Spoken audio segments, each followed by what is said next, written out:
So recently I've noticed, well, not really recently, but I've noticed that in a lot of Disney movies they kill the parents. So why does Disney kill so many parents? Welcome back to my channel, everybody. I'm Movie Micah. Today we're going to try and answer that question. So let's head into it.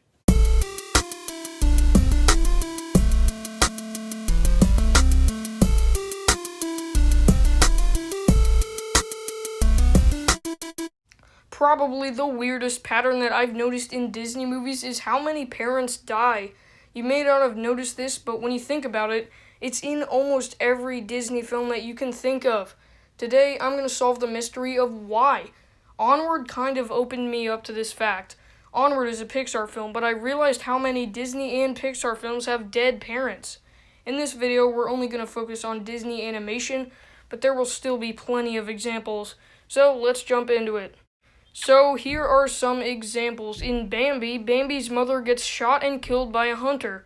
In The Lion King, Mufasa is pushed off a cliff and trampled by wildebeest. In Lilo and Stitch, Lilo's parents died in a car crash before the events of the film. In The Fox and the Hound, Todd's mother is shot and killed. In Tarzan, Tarzan's human parents get killed by Sabor.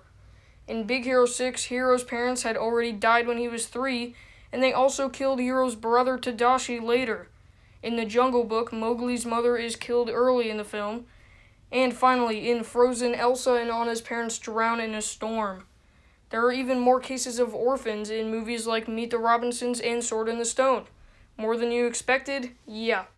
And those are just some of the examples. There's still plenty more in Pixar and Disney. So now there's the question of why. Maybe it could be to set up a villain, but only in some does it set up a villain. In The Lion King, Mufasa's death makes it clear that Scar is the villain here. This isn't the main reason for all those parents' deaths, though. There's something else going on besides villains. The Lion King is the only example of a death setting up a villain, so it's gotta be something else. Another reason for killing so many parents could be to motivate the main character. This especially happens in Big Hero 6.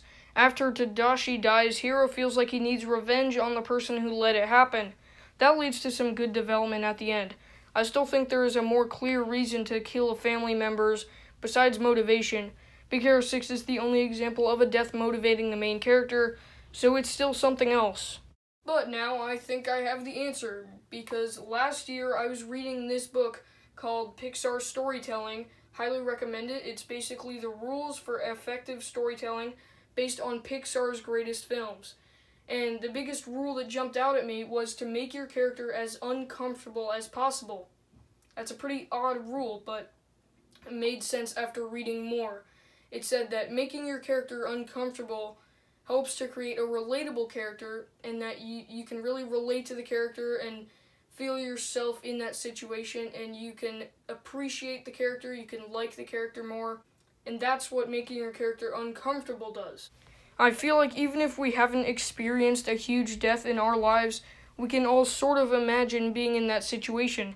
I think Disney kills so many parents because the kids watching it can actually relate to something. They can understand that it's a sad situation, and that's how Disney hooks the kids. Making relatable characters is something that Disney and Pixar do really well, and they do that a lot by killing family members.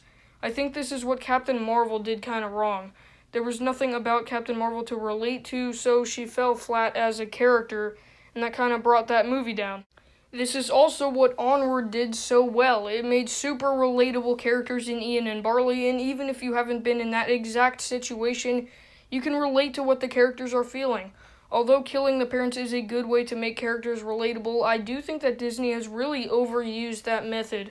It's gotten to the point where it's the easy way out to make good characters.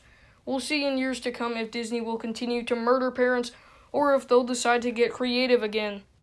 Children wouldn't be able to relate to someone losing their job or something like that, but they can relate to someone dying who is close to them.